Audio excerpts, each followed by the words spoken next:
Bon les gars, si vous voulez un site WordPress qui rapporte de l'argent, qui bug pas sa grand-mère, qui met pas 200 ans à charger et qui se fait pas pirater au bout d'une semaine, écoutez bien ce que je vais vous dire dans cette vidéo. Vous le savez peut-être, mais un WordPress vierge possède en réalité très peu de fonctionnalités. C'est pour ça que l'utilisation de plugins, ces petits trucs qu'on ajoute au site pour avoir des fonctionnalités supplémentaires, elle est inévitable.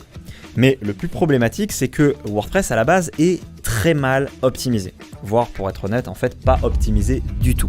Alors qu'est-ce que j'entends par optimiser ? Eh bien WordPress est un logiciel open source et donc gratuit qui ne bénéficie pas de budget conséquent dont peuvent bénéficier ses concurrents payants. Ce qui fait que par défaut il possède plusieurs failles de sécurité béantes ainsi que plusieurs grosses lacunes en matière d'optimisation marketing.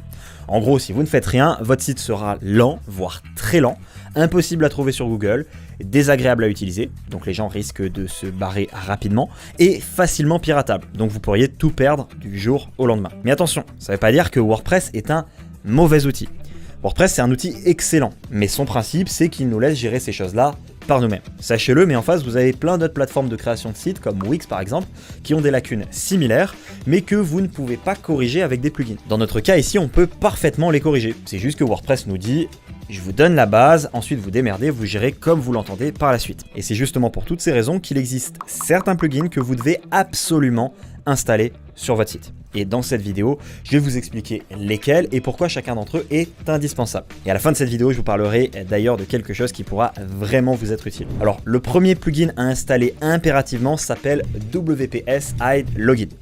Vous le savez peut-être, mais pour se connecter à votre interface d'administration WordPress, là où vous allez gérer le contenu de votre site, vous devez accéder à l'adresse votresite.com/wp-admin ou /wp-login.php. C'est ici que vous avez votre formulaire de connexion administrateur. Le problème, c'est que WordPress, c'est à peu près 64% des sites internet. Et comme cette adresse est connue de tous, car par défaut, tous les sites WordPress ont la même, eh bien il suffit de trouver un site WordPress, ce qui n'est pas difficile, et de taper cette adresse pour accéder au formulaire de connexion. Formulaire qui, vous devez le savoir, ne comporte aucune protection à la base. C'est-à-dire que, comme n'importe qui peut accéder à cette page de votre site, n'importe qui peut essayer de se connecter en force brute, en gros en essayant plein de combinaisons de noms d'utilisateurs et de mots de passe, jusqu'à trouver votre nom d'utilisateur et votre mot de passe. Et là vous êtes baisé. Oh shit, here we go again.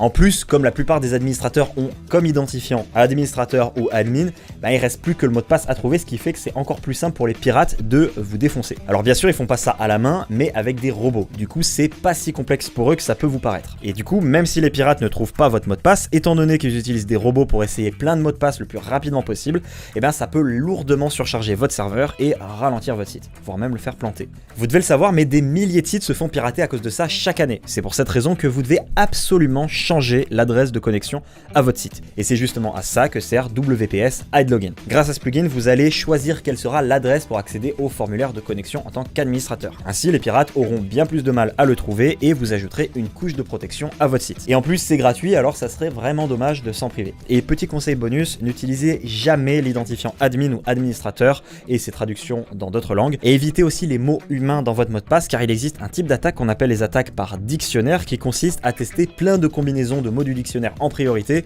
au lieu de tester des lettres au hasard, ce qui fait qu'on peut trouver un mot de passe beaucoup plus vite. Du coup, pour déjouer ce type d'attaque, il faut simplement faire en sorte que vos mots de passe ne ressemblent pas à des mots intelligibles. On évite les mots de passe du genre j'aime les nibards et ce genre de trucs. Alors, c'est quoi ton code? Nichon. Au pluriel? Évidemment, au pluriel. Le deuxième plugin, c'est Disable XML RPC API. Waouh, qu'est-ce que c'est que ce truc là? Alors je sais, le nom est absolument horrible, mais vous allez voir, c'est pas si compliqué que ça en a l'air. Alors avec ce plugin, on reste dans le registre de la sécurité. Je commence par là parce que c'est un des plus gros défauts de WordPress à la base. Et du coup, ce plugin, son rôle est très similaire au premier dont je viens de vous parler. Ce plugin, son objectif, c'est de désactiver l'API XML RPC. Alors vous allez me dire, Qu'est-ce que c'est que cette merde? eh bien pour faire simple, c'est une ancienne API de WordPress qui n'est plus très souvent utilisée. Alors une API c'est quoi?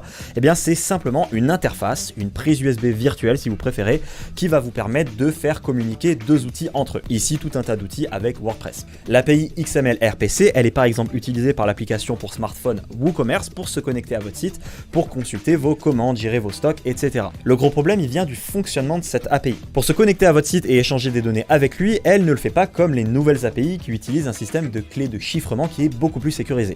Non, l'API XML-RPC, elle se contente de se connecter en tant qu'administrateur à votre site avec votre identifiant et votre mot de passe. Et comme pour la page de connexion à WordPress, eh bien cette API elle est publique. N'importe qui connaît l'adresse de votre site peut y accéder et envoyer des requêtes pour faire une attaque en force brute, trouver votre mot de passe et défoncer votre site web. Et ces attaques font vraiment partie des plus courantes. Alors mais du coup vous allez vous demander mais pourquoi désactiver XML-RPC alors que des applications s'en servent? Eh bien en réalité, elle n'est quasiment plus utilisée. La plupart des outils et applications smartphones modernes fonctionnent dorénavant avec de nouveaux protocoles, comme par exemple l'API REST, qui est beaucoup plus sécurisée. Vous pouvez donc désactiver ce système sans crainte et ainsi augmenter la sécurité de votre site. Sujet comme ça. Le troisième plugin indispensable sur votre site WordPress, c'est WordFence. Alors bon, ici on est encore dans la sécurité, mais je vous jure, c'est le dernier. WordFence, c'est le pare-feu incontournable pour WordPress. Il permet de sécuriser le site de manière globale en détectant des attaques en tout genre, comme les attaques DDoS qui consistent à spammer le site de requêtes pour surcharger son trafic et le faire planter.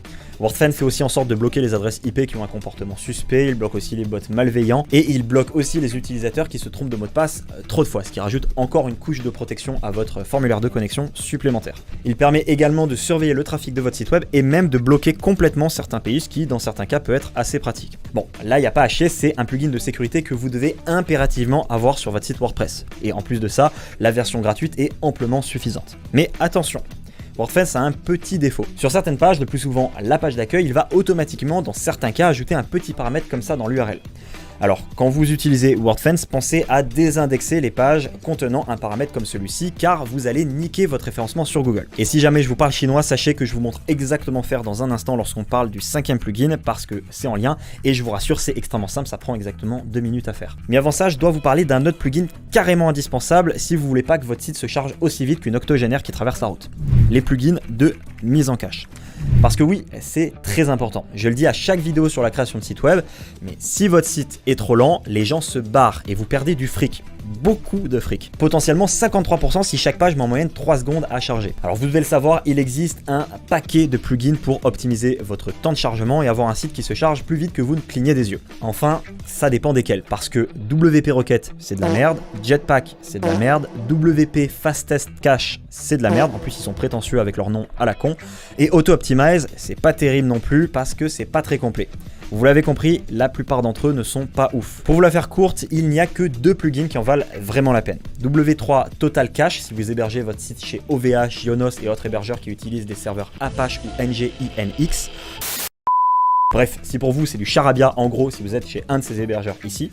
Et si jamais vous êtes chez un hébergeur qui utilise Lightspeed Web Server, comme Hostinger par exemple, là l'extension du même nom, Lightspeed Cache, est le choix de préférence. D'ailleurs, je vous recommande chaudement de passer par un hébergeur qui utilise Lightspeed, comme c'est le cas d'Hostinger, parce que vous aurez de bien meilleures performances d'une manière générale. Pour faire simple, Lightspeed ou Apache et NGINX, ce sont les logiciels qui gèrent votre serveur et qui permettent de renvoyer les pages aux utilisateurs qui essayent d'accéder à votre site. Et Lightspeed est un outil, d'où son nom, qui est beaucoup plus performant puisqu'il gère le serveur de façon à utiliser un minimum de ressources. Ceci étant dit, que ce soit avec W3 Total Cache ou Lightspeed Cache, ce sont des plugins que vous devez configurer.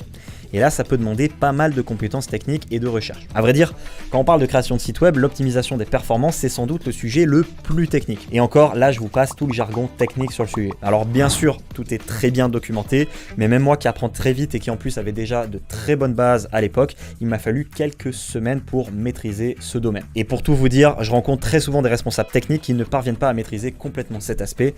Ça donne une idée un petit peu de la complexité de la chose, pour que vous n'ayez pas à le faire. Ceci étant dit, ces 4 plugins ne sont pas les seuls incontournables si vous avez un site WordPress. Un autre point important ici, c'est le SEO. Alors non, c'est pas SI, c'est SEO. Si je dis SEO, c'est juste pour faire genre l'américain, mais vous avez compris. SEO, ça veut dire Search Engine Optimization, ou en français, l'optimisation pour les moteurs de recherche. Pour faire simple, c'est un ensemble de techniques et de bonnes pratiques à respecter pour augmenter vos chances d'apparaître dans les résultats de Google.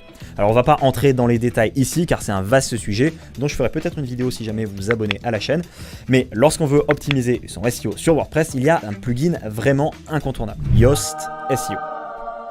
Yoast SEO, c'est une suite tout en un qui vous permet d'optimiser votre site pour le référencement. En plus de vous donner accès à de nombreux réglages que WordPress ne propose pas à la base, comme la modification du meta title, la modification de la méta description et tout un tas de choses, Yoast SEO vous donne des conseils d'optimisation de votre contenu. Alors c'est toujours bien de compléter le boulot avec des outils qui sont en dehors de WordPress comme SEMrush, 1.fr et d'autres, mais Yoast SEO vous permet au moins de configurer correctement certains éléments indispensables pour avoir un bon référencement. Ici, ça peut vous demander quelques compétences également, mais c'est un domaine déjà bien plus accessible que l'optimisation du temps de chargement. C'est vraiment vous dire ce qu'ils valent. Yoast SEO, après, ça reste vraiment une valeur sûre, vous pouvez y aller les yeux fermés. D'ailleurs, petite parenthèse, et je vous ai dit plus tôt que WordFence, le plugin de sécurité, ajoutait à votre site des pages avec un petit paramètre dans l'adresse URL, et je vous ai dit qu'il fallait penser à désindexer ces pages, c'est-à-dire à empêcher Google de les présenter dans les résultats de recherche. Ces pages, elles posent un problème parce que Google, pour décider de quelle page ou non il doit montrer dans les résultats, il explore chacune des pages de votre site à l'aide de son robot explorateur qu'on appelle Googlebot. Ce robot, étant donné que c'est un programme informatique qui a énormément de sites à explorer, il consomme des ressources, ce qui indirectement coûte de l'argent à Google. Du coup, Google alloue un budget défini à chaque site consacré à l'exploration. On appelle ce budget le budget de crawl. Et si vous gaspillez bêtement ce budget avec des pages inutiles, vous réduisez les chances que les pages utiles de votre site soient référencées. Ou en tout cas, vous retardez fortement les choses. Le problème, c'est que WordFence génère des centaines de pages avec ce paramètre, et même si c'est nécessaire pour son fonctionnement, Google, lui, ne doit pas perdre son temps à les explorer. C'est pour cette raison qu'il faut absolument les désindexer en empêchant le robot de Google de venir dessus. Pour ce faire, c'est extrêmement simple. Vous allez dans Yoast SEO sur cette page-là, dans les réglages, vous allez dans les outils et vous créez un fichier robot.txt comme celui-ci. Et dans ce fichier, vous rajoutez une ligne où vous marquez exactement ce que je suis en train de vous montrer à l'écran. Ainsi, Google n'essaiera pas d'explorer ces centaines de pages inutiles et vous ne dommagerez pas votre référencement inutilement. Je tire sur des trucs un petit peu plus légers, sinon je risque de perdre tout le monde et ma rétention sur cette vidéo va être pourrie. Mais bref. Quand je vous dis que WordPress par défaut ne fait strictement rien, je déconne pas. Un truc aussi simple qu'un formulaire de contact sans plugin sur WordPress, c'est pas gagné. Et c'est pour ça qu'il existe des tas de plugins pour créer des formulaires. Le problème, c'est que la quasi-totalité d'entre eux sont éclatés au sol. Claqué au sol. Nul.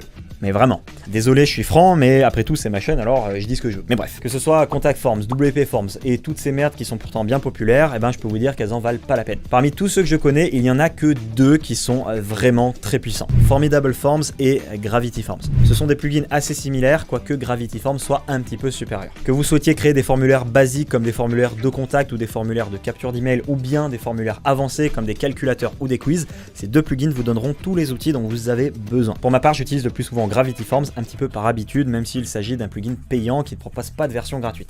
Mais j'hésite à passer sur Formidable Forms que j'ai découvert plus récemment et qui semble être quand même un petit peu supérieur. Et sachez aussi que ces deux plugins proposent également des intégrations très nombreuses avec d'autres outils, ce qui est un critère indispensable lorsqu'on parle de formulaire. À quoi bon collecter un email ou des données sur vos visiteurs si c'est pour ne pas les envoyer à vos autres outils marketing, ça servirait un petit peu à rien. Maintenant, si jamais vous utilisez WordPress pour faire de l'e-commerce ou pour vendre des produits digitaux, il y a un formulaire en particulier qui n'est pas géré par ce genre de plugin, mais que vous devez absolument optimiser.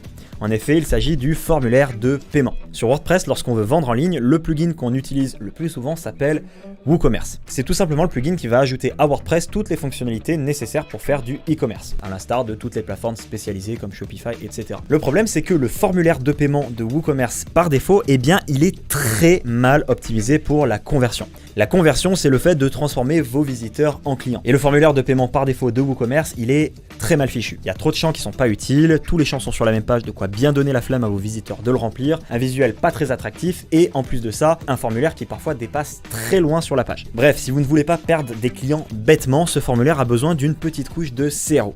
La CRO pour Conversion Rate Optimization, c'est simplement le fait d'optimiser un site pour augmenter le taux de conversion. Et pour ce faire, il existe un plugin absolument miraculeux. J'ai nommé Checkout WC. Alors WC, ça n'a rien à voir avec les chiottes, ça veut dire WooCommerce, mais même s'il a un nom à chier, désolé pour la blague, ce plugin est absolument surpuissant. Alors premièrement, il apporte de très nombreuses optimisations au taux de conversion du formulaire de paiement, comme par exemple diviser le formulaire en étapes, ajouter un système d'autocomplétion de l'adresse qui suggère l'adresse au fur et à mesure que vous tapez, mettre les champs facultatifs derrière un lien pour éviter d'effrayer vos acheteurs avec un formulaire qui ressemble à celui d'une déclaration fiscale, proposer également automatiquement le bon indicateur de pays pour le champ de téléphone en fonction du pays de l'adresse, ce qui évite d'avoir à chercher le bon indicateur, vous savez c'est le plus 33 pour la France par exemple. Disposer également tout le formulaire au-dessus de la ligne de flottaison. La ligne de flottaison c'est une ligne invisible qui représente la limite de la partie visible à l'écran au moment du chargement, pour laquelle vous n'avez pas besoin de scroller. Tout ce qui se situe en dessous, quand vous avez besoin de scroller pour afficher les autres éléments, on considère que c'est en dessous la ligne de flottaison.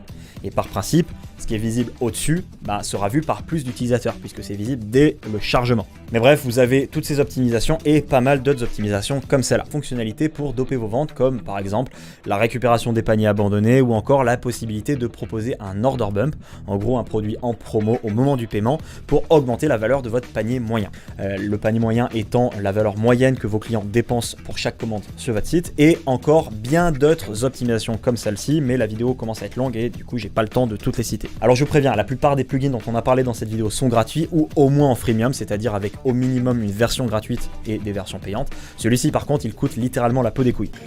Mais si jamais vous avez un site e-commerce qui fait déjà quelques ventes, vous allez très rapidement le rentabiliser grâce à tout l'argent qu'il va vous faire gagner.